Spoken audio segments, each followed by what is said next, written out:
Anyway, where was I? Right. And since the Night Witches were so effective against the Germans, they also eventually made it so that if any German could shoot down a Night Witch, they would be given the Iron Cross right on the spot.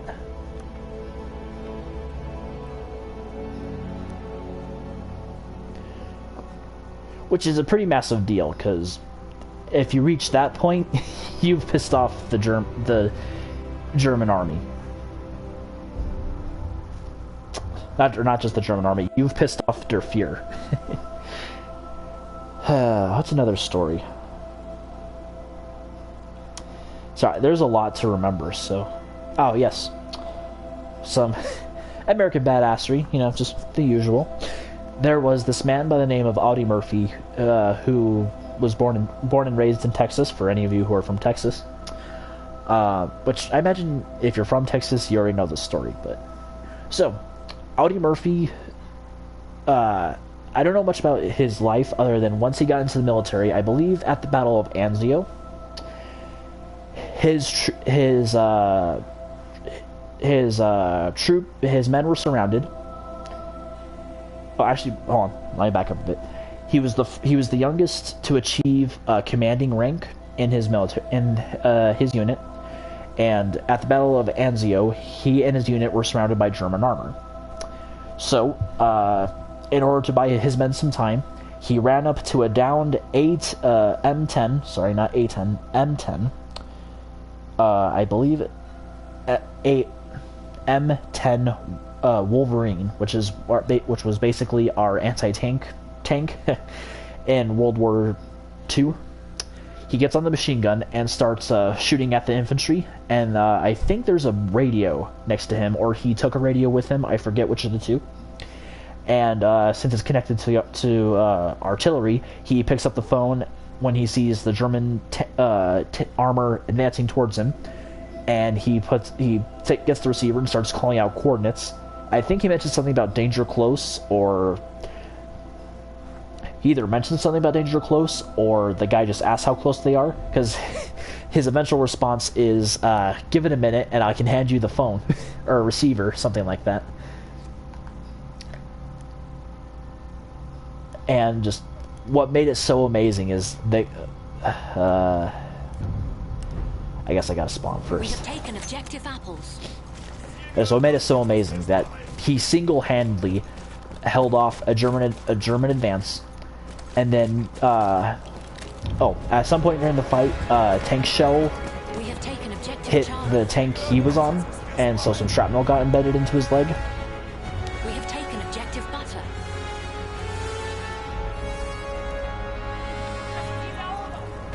And despite that, he's still on the machine gun, holding off the German infantry and calling out artillery targets.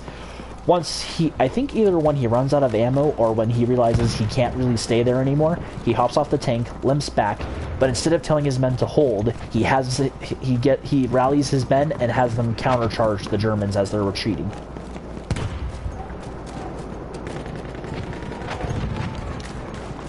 We are losing objective butter. And for that action alone, it gave him the Medal of Honor. Was super humble about it too. Like when he was receiving it, he was like, "I was just doing my job. I didn't do anything special." Which Audie Murphy, may he rest in peace. What you did was beyond amazing. I don't think any other soldier but him could have done that in such a badass way. It was amazing. We have taken objective Duff. Yeah, it was amazing. And then some little post-war fact about him. Eventually, he at some point he got addicted to drugs.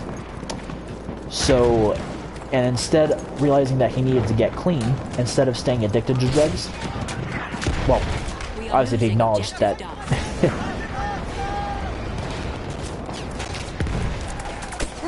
The hell? Definitely not that way.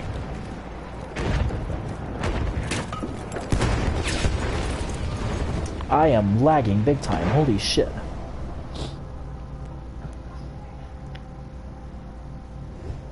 Anyway, he locked himself, I don't know for how long, inside of a motel room. And We have lost objective Duff. and the time he did that, he managed to get him to rid himself of his addiction to drugs. And it's just that's just amazing to me personally. Think whatever you will of that, but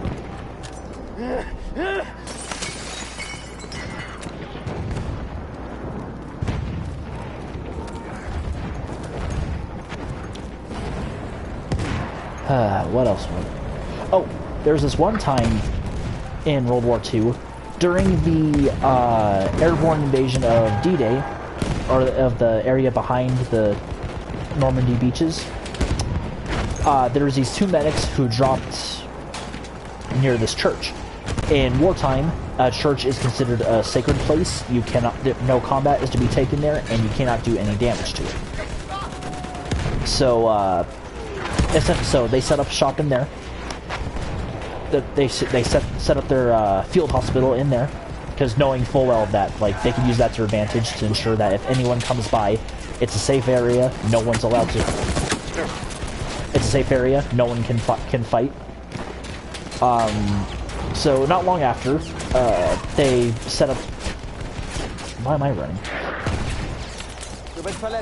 Not long after they set up shop, some wounded airborne start coming by, so they start tending to them. And I don't know exactly how. Either it was an accident and the Germans just kind of came across them,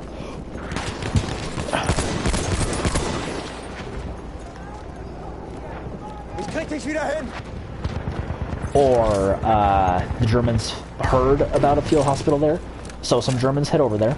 And I think they were wounded. They may have been wounded. I don't remember exactly. But when they get there, the medics are like, "Hey, this is a safe area. If you want to, you can come in here if you need medical help, but your weapon stays outside." And so they treated American and German soldiers alike. And then at one point, a German officer comes by, basically, I think, pretty much just scared out of his mind and injured pretty badly. Ah.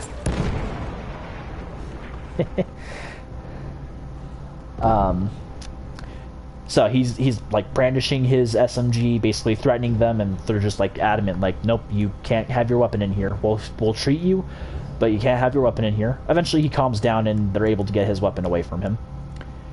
And what the amazing part is, at some point, the battle makes its way around the church somehow, and then at some point in the day, a mortar shell comes crashing through the ceiling of the cathedral. Now, I'm not a religious person, but I will say, the mortar round coming through the I guess I should say this: the mortar round comes through the ceiling of the cathedral, but it doesn't go off. It's essentially a dud round. It just crashes through the ceiling and lands on the floor. Nothing. It doesn't explode. Nothing happens. And I'm not a religious person, but damn if that doesn't sound like some divine intervention, that literally something that is that destructive crashing through a cathedral, just not doing anything as it hits the ground. Just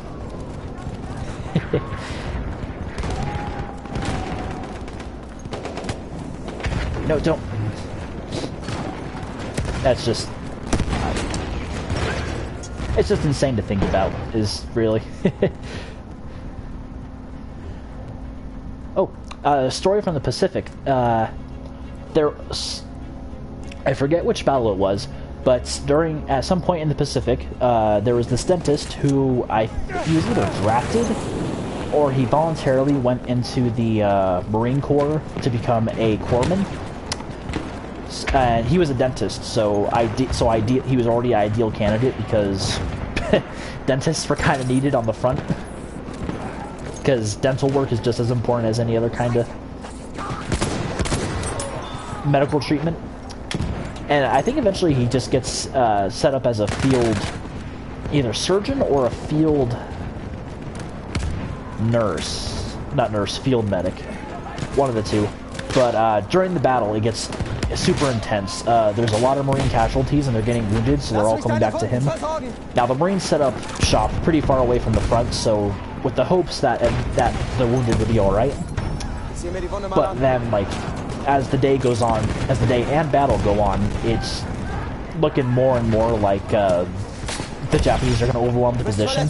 I think it gets to the point where they can even hear the gunshots just outside of the camp.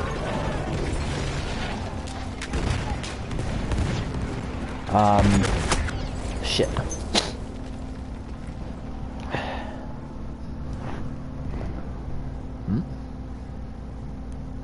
Oh no, someone's got the Renault that shoots 20mm. At least I think it's 20mm. I'm trying. Sorry, that totally threw me off. Where was I?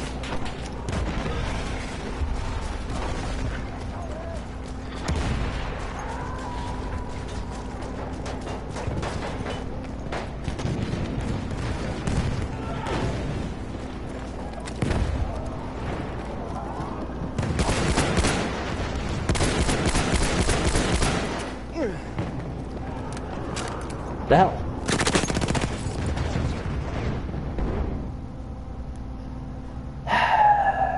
I wouldn't have died if the fucking grenade threw.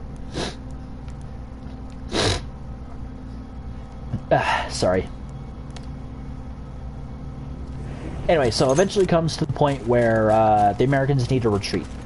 And they know they need, or because the Japanese, they wind up coming to the outside of the camp, and they start bayoneting all of the Marines that are wounded on the cots. And the dentist, not okay with that, not okay with watching them kill his patients like that. He kills the Japanese, and then once it comes time for the Americans to retreat, he's literally just like, get out of here, I'll hold them off.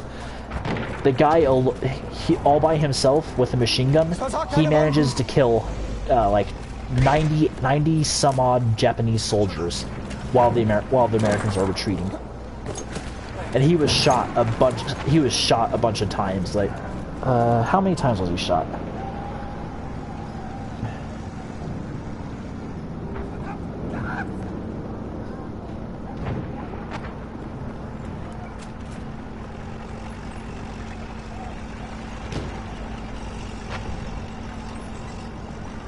It doesn't say how many times he was shot, but he was shot a lot, to the point where, like why he died wasn't because just one of them got a shot and it killed him. He died because his wounds were too great, and just, yeah.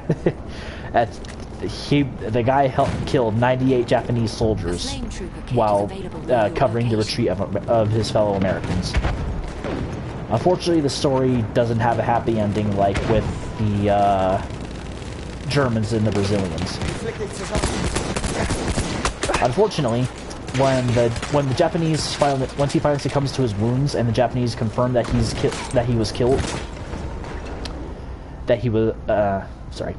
once the Japanese confirmed that he had succumbed to his wounds and was killed, they shot and stabbed his body several times after. And the only reason we know this is because once the Marines came back, I think it was either Marines or Army, but when they came back to recapture that point, they found his body, and yeah, it was in horrible shape.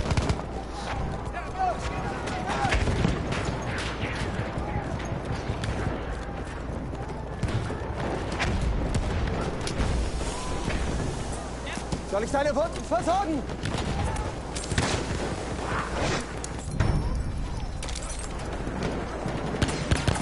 Ich helfe dir!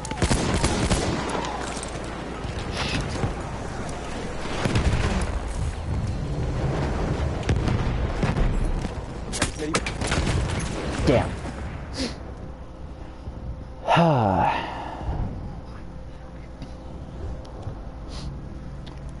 Kind of run low on stories, just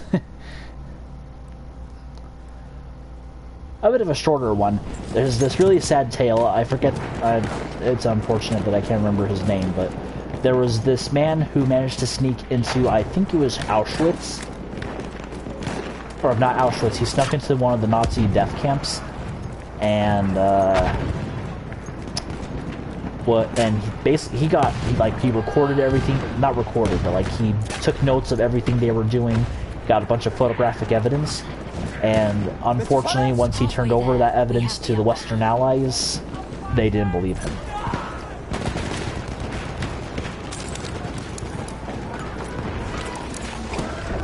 We have lost objective Duff.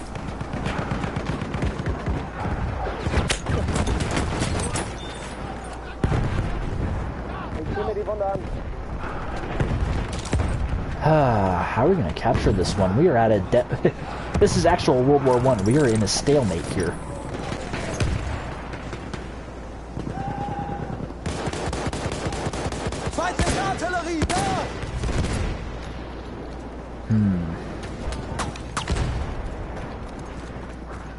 Ich helfe dir!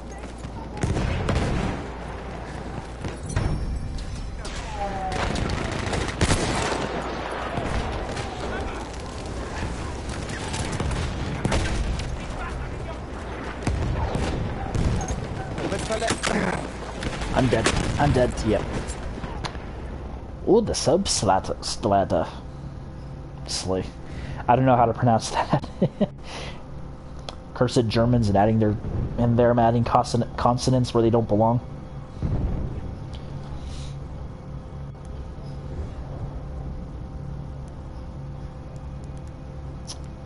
Let's see.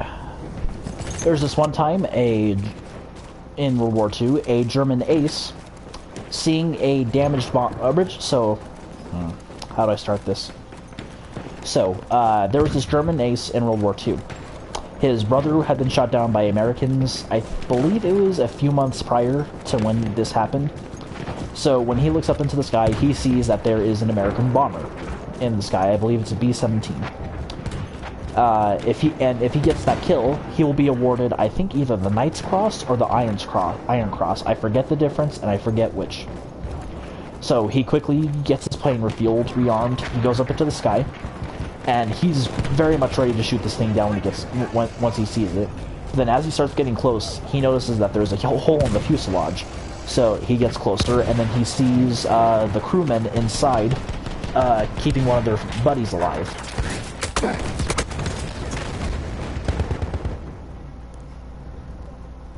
I am just giving them kills at this point.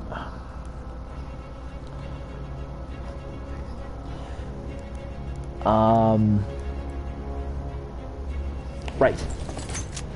So then he flies. So then he flies up to the where the pilot, whose name is Charles Brown, can see him. At first, he tries to get Charles to land because it's very obvious that the B-17 won't make it back to friendly territory. Or at least, in the state it's in, if anyone comes across it, they're going to get shot down. They don't want to land, so instead what he does is he gets into a specific formation he'd been training in. And what was special about this formation is that the Germans had been capturing downed B-24s and B-17s so that they could use them again, like, it would be like a surprise attack. So, like, if we saw that bomber coming in, be like, oh, it's one of ours, and we wouldn't shoot at it, but then by the time we realized it was German, it would be too late.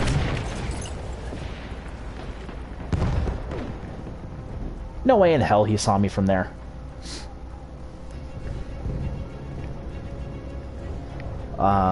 Yeah, so he gets in that formation. That way, and I'm pretty sure all the Germans, all in the German military knew about this. Otherwise, he wouldn't have done it. So he gets in that formation. That way, if any Germans look up, it's like, oh, just a training exercise, not an American plane trying to bomb us.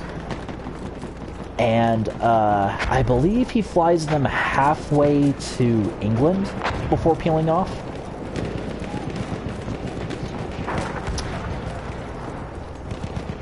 And yeah, basically the guy essentially risked his life to save. Hier, erste Hilfe. Ich krieg dich wieder hin.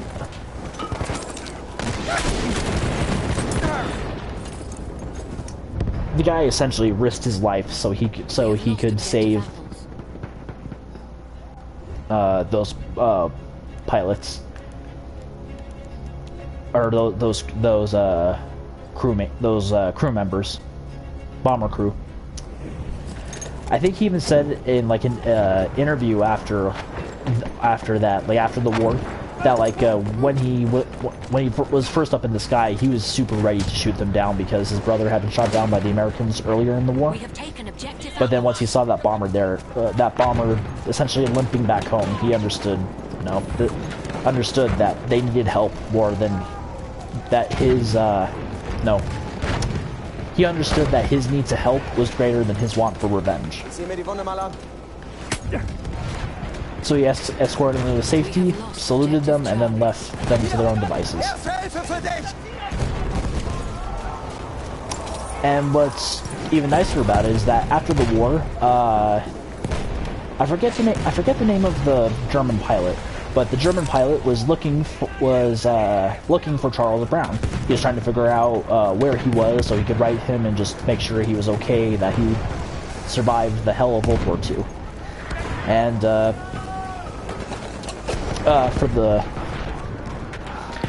sorry, I'm a man, damn it, I don't cry. It's hard not to get choked up about it, though. It's heartwarming. Like literally, for the remainder of their lives, they're best friends.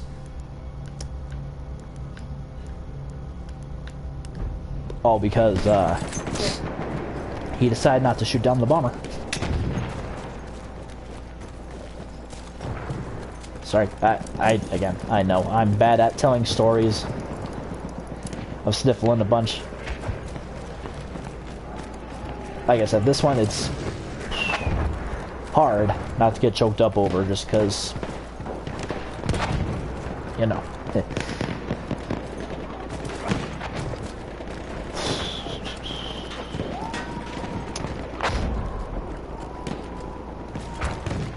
Alright, come on, guys.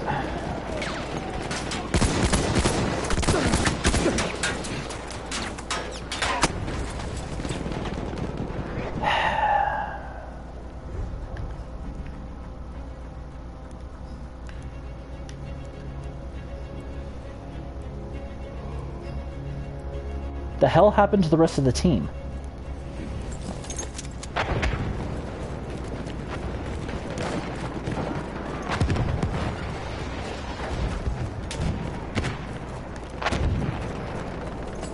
Definitely doesn't help that I'm lagging.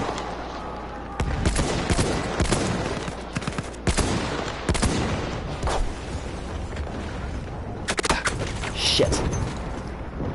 Ah, of course he's using the fucking Parabellum.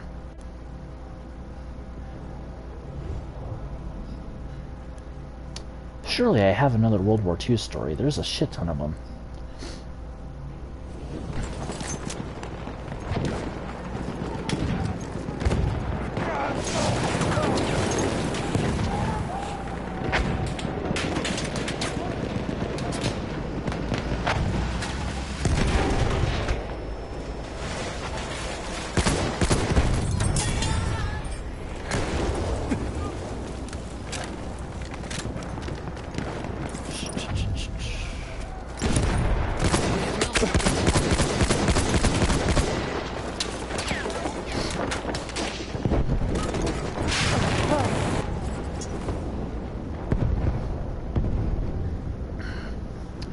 Shit, my water bottle's still attached to my...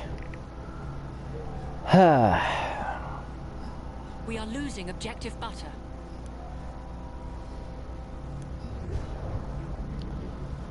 Let's see, what else? Surely there's gotta be another story that I can remember.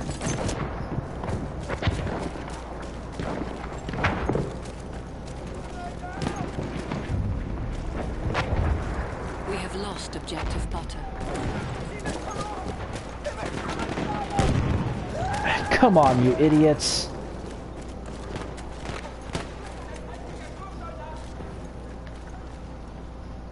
The enemy controls all objectives.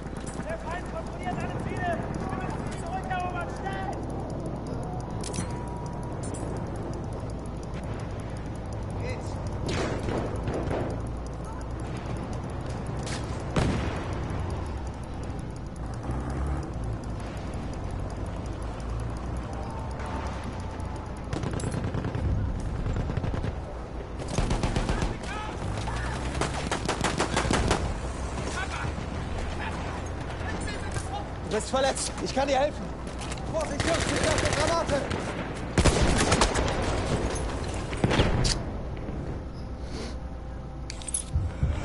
Vielen Dank. We are losing. Ich sehe mir die Wunde an. Close match, but come on, you fucking morons. How did we go from a deadlock to getting overwhelmed like this? What else was there? I can't believe I'm having a hard time remembering. There's so many amazing stories of heroism from World War II, and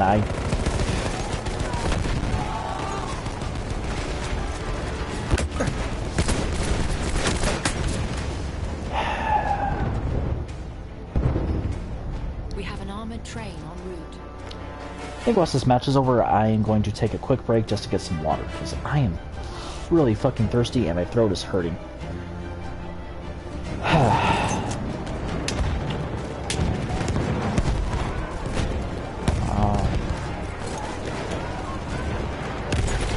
Lass mich deine Wunden versorgen.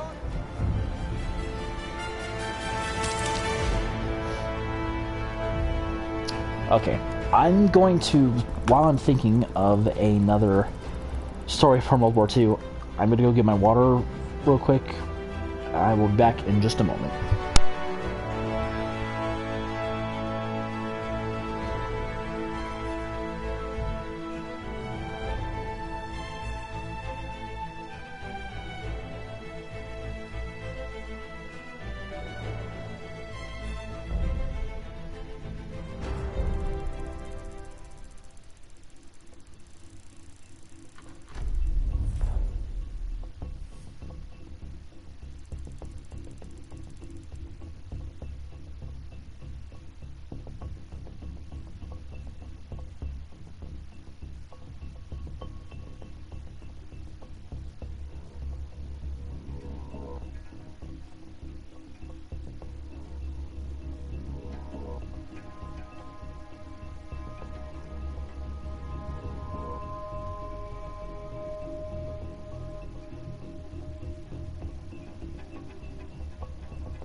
$4 million Allied soldiers, wow.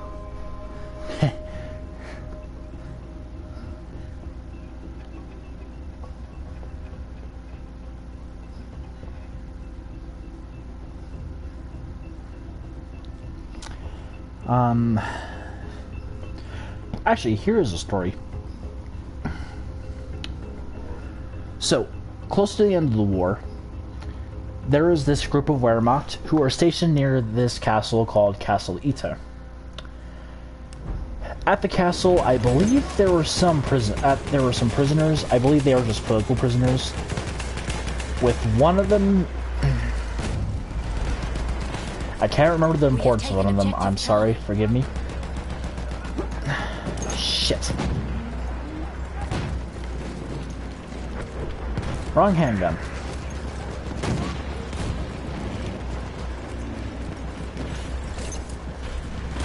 Anyway, basically at the end of the war, he realizes that he essentially thinks that he no longer wants to fight for Germany because or for... Sorry, I'm trying to fucking... Basically, he no longer wants to fight for Germany. So instead of carrying out his orders where he was supposed to execute some prisoners of war,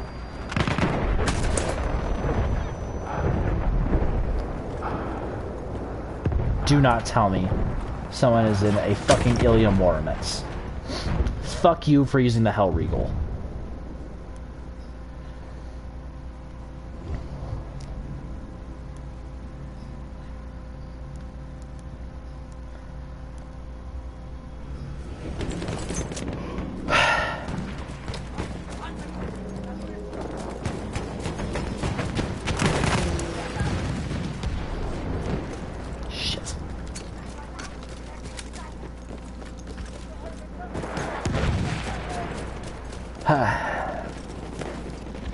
So anyway, so Americans get sent to Castle Ytar, and the Wehrmacht guy there is like, we're not a part of Germany, we're not part of this anymore. So fuck, I can't set this up right. Basically, they meet, but then while they're having a conversation, essentially what happens is the Waffen SS begins to come the fuck on.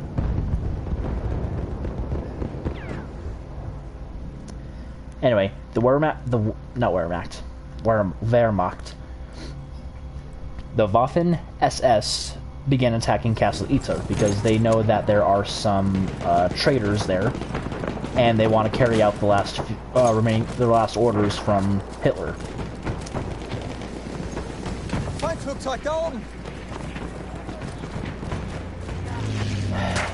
Fuck, my mind is all over the place right now. Fucking snipers.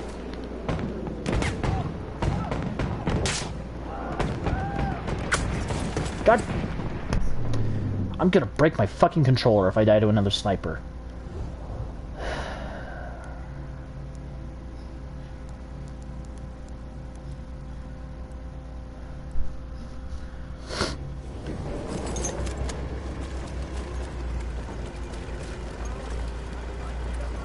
Ich fahr mit, Kamerad.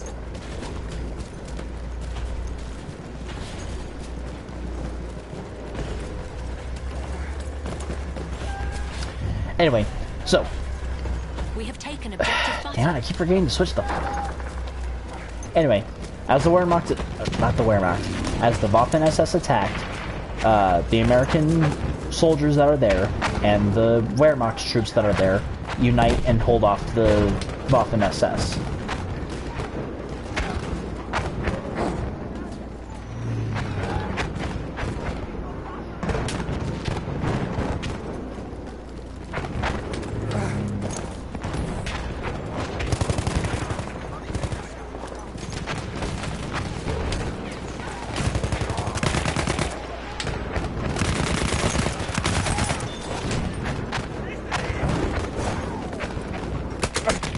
God.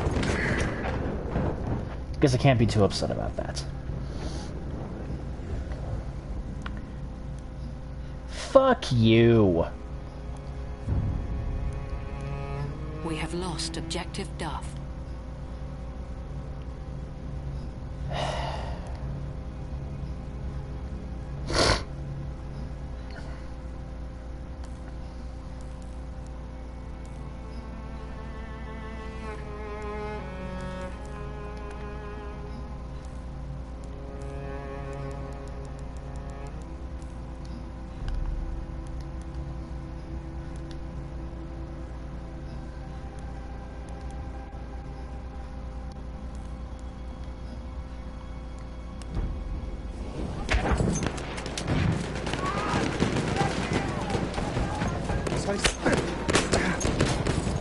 I took cover.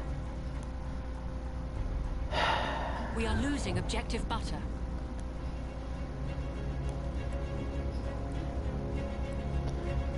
Basically, what makes the story good is that it's finally the end of the war, and it's German troops and American troops joining forces to fight the worst of the worst.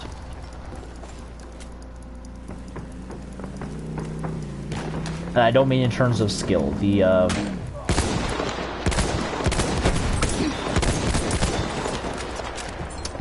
Waffen SS were super fanatical. Anyway, the Waffen SS were super fanatical and would basically carry out the Reich's final orders to the death.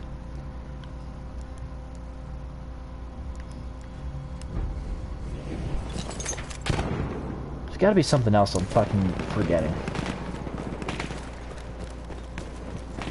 I'm thinking this is gonna be the last match of the night. I'm getting tired and I'm doing nothing but feeding them kills.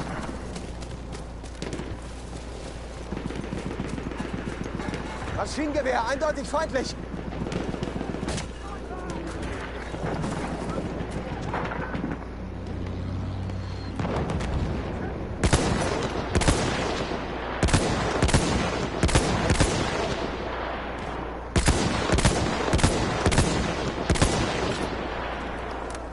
Good.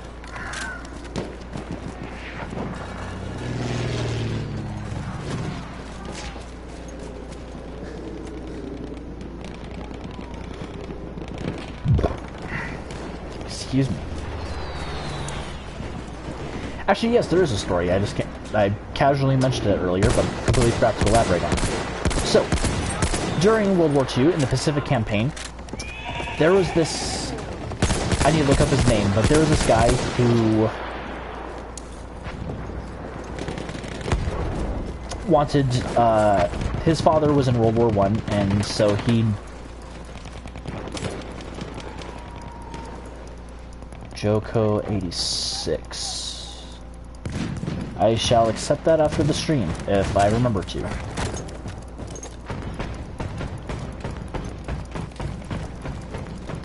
Shit, I'm trying to fucking remember.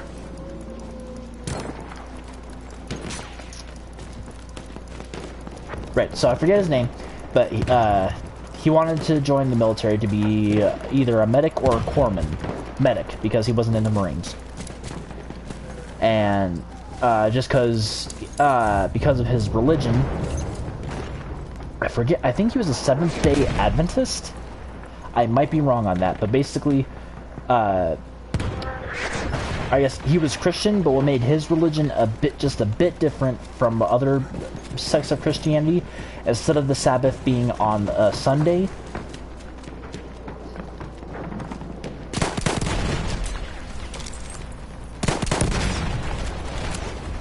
Anyway, for his religion, instead of the Sabbath being on a Sunday, it was on a Saturday.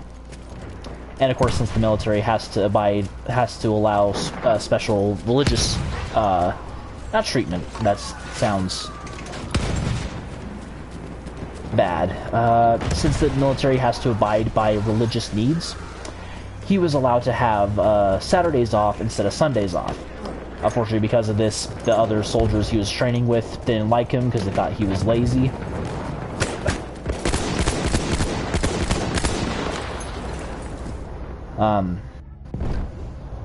Don't come for me, man. You're gonna get cut down. Fuck, where was I?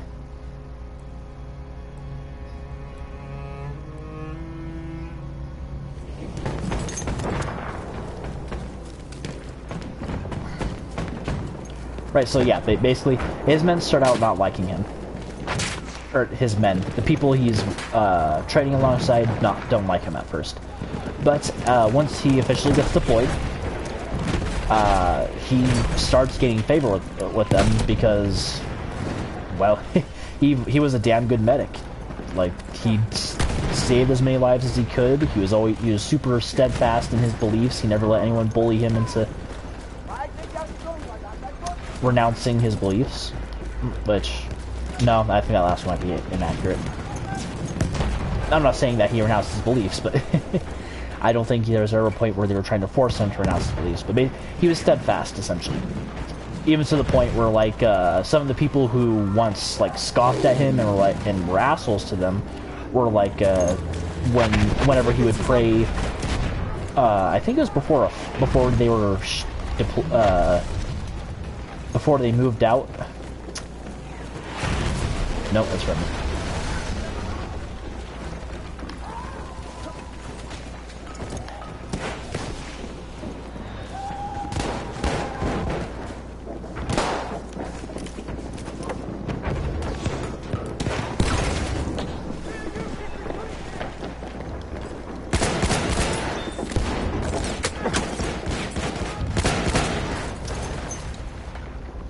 have lost objective Charlie. Did the other guy get out of there?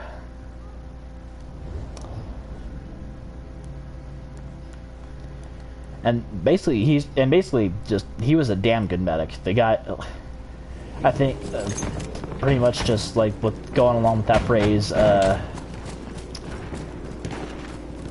think it was either just one more or give me one more, something along those lines. Sieh mir die Wunde mal an.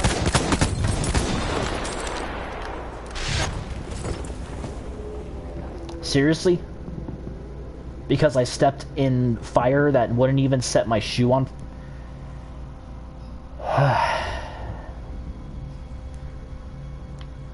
Sorry, a lot of my frustration is coming from that there's a lot of stories that I know, but I can't recall at the moment.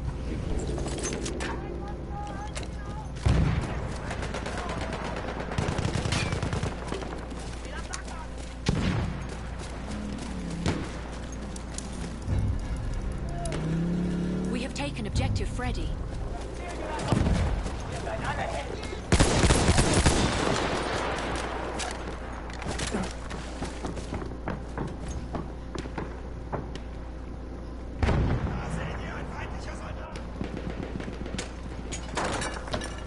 Thanks, whoever fired this.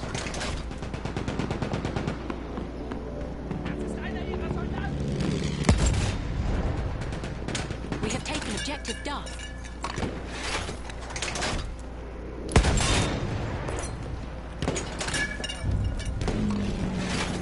We have lost objective Butter.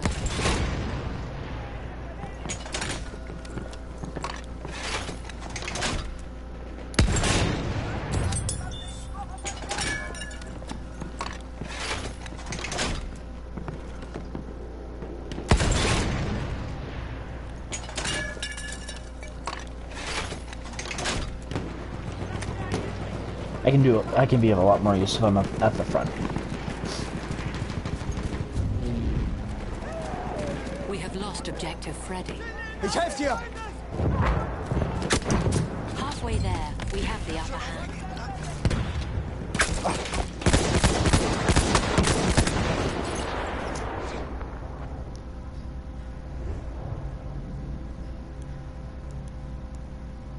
Why don't we have any fucking tanks? Oh, that's right, because everyone I play with is a fucking moron who decides to waste them. We have lost objective Duff.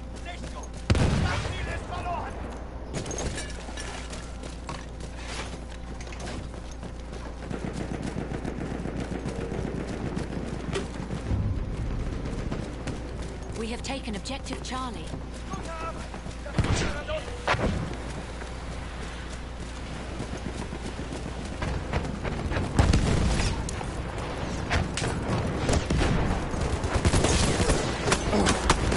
Come on!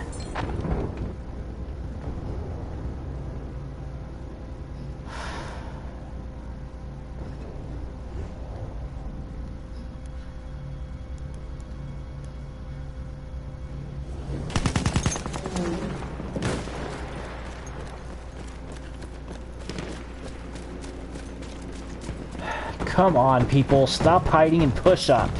Ausrücken!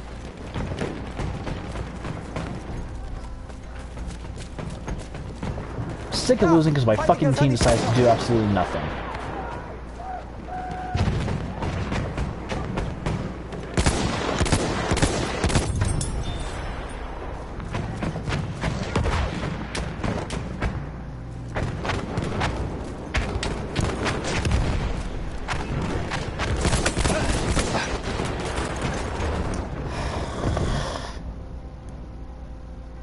Can I get some help that isn't a stupid artillery truck?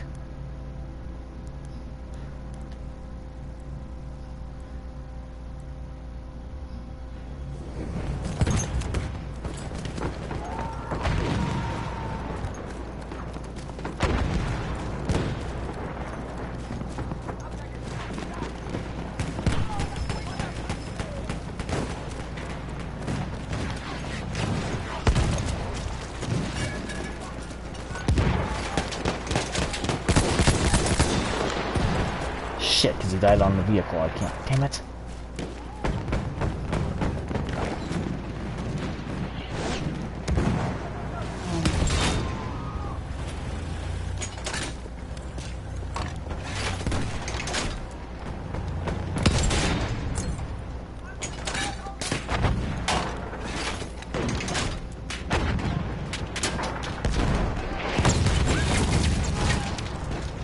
Fuck off.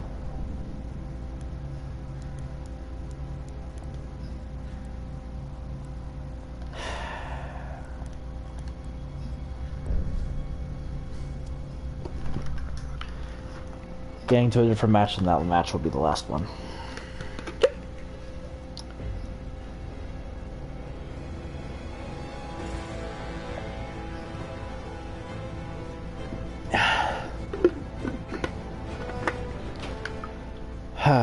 Argonne, Sinai, Fao, San Quentin, Montegrappa.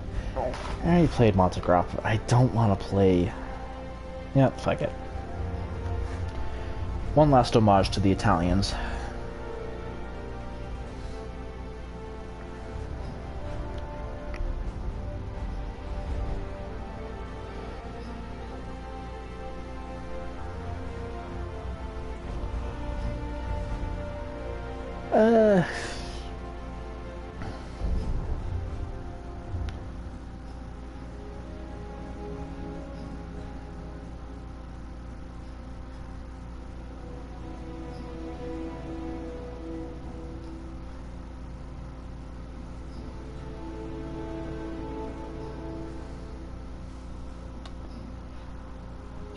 I think I'm out of World War II stories.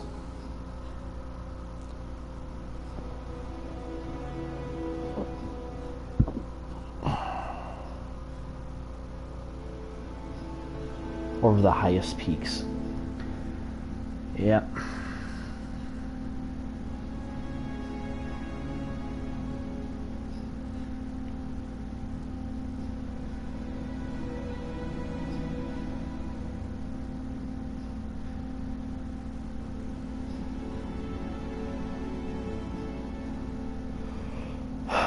Yeah, honestly, I think that does it for my stories. Just there's nothing else I can remember.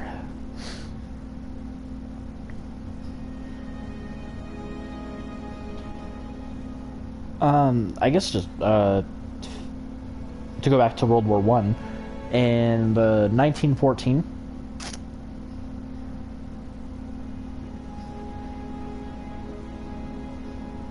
$68 million. Holy shit. Anyway, so in 1914, during Christmas, there was the Christmas truce, which basically both sides walked out of their trenches, exchanged gifts to one another. I think there was even a soccer game they played. I think the British won that game. Let's give you guys a medic.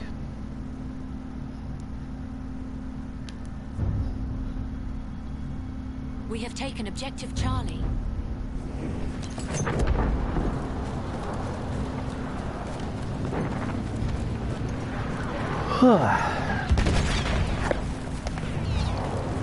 We have taken objective Apples.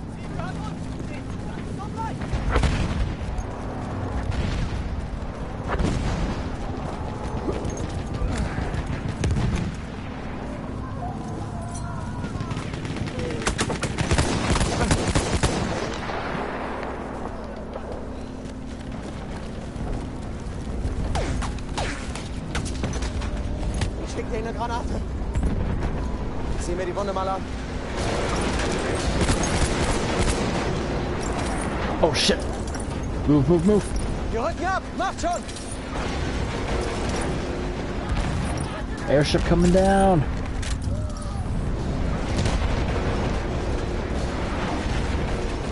Ich krieg dich wieder hin.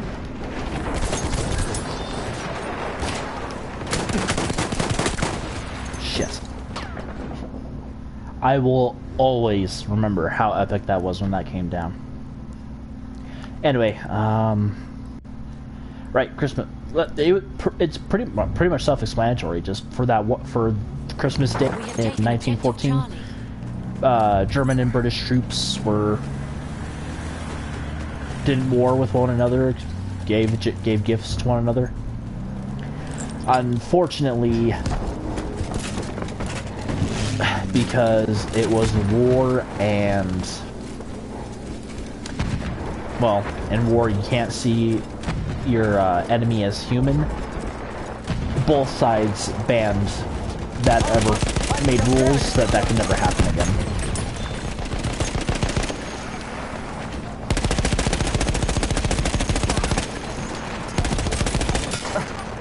Essentially making it so that if anyone tried to do anything like the Christmas truce again, they would be executed for treason.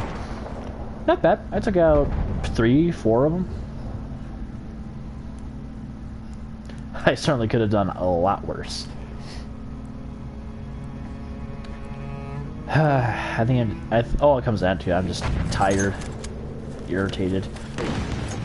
Less so with, well, a little bit with the game, but more so because it's been a week. I'm stressed over school because my grades have not been super great. I've just been getting my ass kicked left and right there. Ich sehe mir die Wunde an. It's been really hectic at work. I don't even think I've had a chance to had a day where I can just not do anything. Like just play video, like all I can do is like a day where I can just play video games and not worry about anything.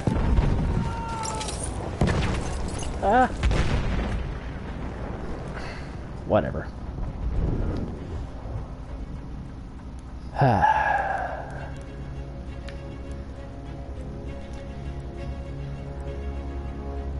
Yeah, well, like I said when I ended, like I said earlier, it's learn all the stories about both World Wars that you can. World War One, well, both World Wars, because all of their stories in World War One, not just the stories, but the men who fought and served in World War One deserve to be remembered.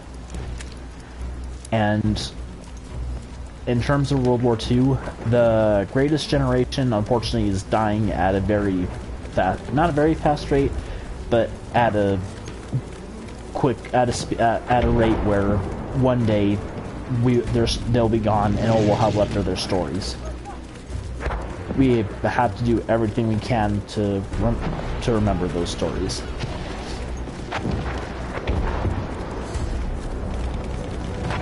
This is probably the closest game I've ever seen in a long time.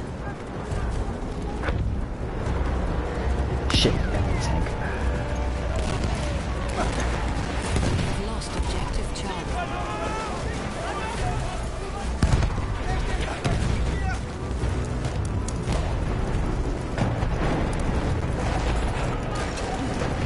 Shit, I can't get to him in time.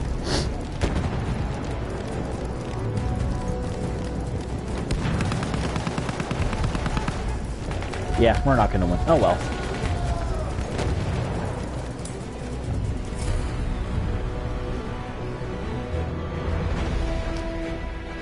Alright. Well, I think that's it for this sort of Veterans Day stream. I'm sorry I couldn't find any links for veteran organizations or any charities. I totally thought I would have enough time when I got home to be like, yeah, well, ooh, here's one for the United States. Here's one for Europe. Here's a World War I museum that accepts donations. Here's another World War I museum that accepts donations. All that. Unfortunately, that's never came to fruition.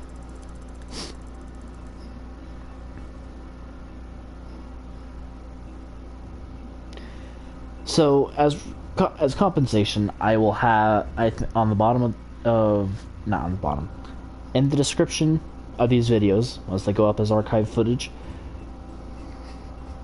I shall have links to Oh my goodness. Veteran organizations and places where you can donate money for World War One stuff.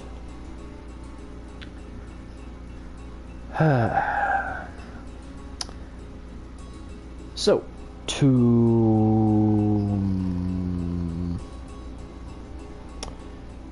I guess technically tonight, since it is the day, it is the 12th, there will be, it'll be more lighthearted. There will be a Persona 5 stream. Oh, yes. Next week will be the official start of the original Modern Warfare series. Oh. On Monday, there will be a Persona 5 Royal episode.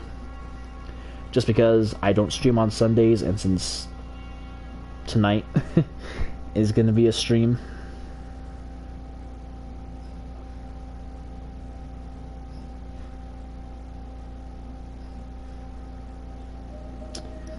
I honestly, in hindsight, I absolutely should have played Battlefield 5 first. That would have been that. It would have had the most. It usually dies off around this time. Not, I don't think because of a dwindling player base, but I think just because there's only so much people can take of it before they're super upset with it. But anyway, if you watched these streams while they were live, I appreciate you stopping on by. For watching this after the fact as any kind of archive footage, I also appreciate it. Again, if you are a veteran watching this, I thank you for your sacrifice.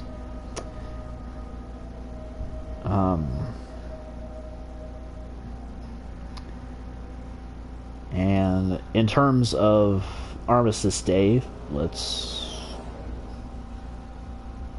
do our best to remember their sacrifice. Otherwise, yeah, like I said, remember them, because otherwise they've died in vain. And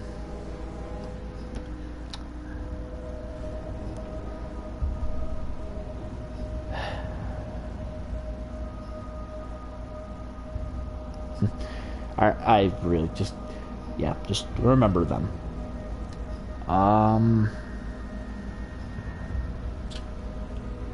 Yeah, I really don't have anything else to say. So with that, and since this is how I know my streams, as always, I hope you enjoyed.